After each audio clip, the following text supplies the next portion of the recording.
Walang namumuong sama ng panahon sa Philippine Area of Responsibility sa ngayon. Ayon sa Pag-asa, nakakaapekto ang hanging amihan sa ilang bahagi ng Luzon at ang easterlies naman sa iba pang bahagi ng bansa. Dahil dyan, maaaring magkaroon ng makulimlim na langit at mahinang pag-ulan sa Southern Luzon. Makikita yan sa rainfall forecast ng Weather Central. Posible namang magkaroon ng mahinang pag-ulan sa malaking bahagi ng Visayas, lalo na sa eastern section nito. Magiging mas makapal naman ang ulap sa kalangitan ng Mindanao.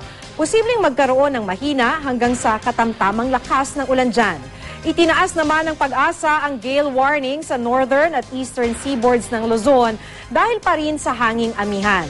Base sa wave map ng Weather Central, posibleng umabot sa 4 na metro ang taas ng alon sa mga naturang baybayin.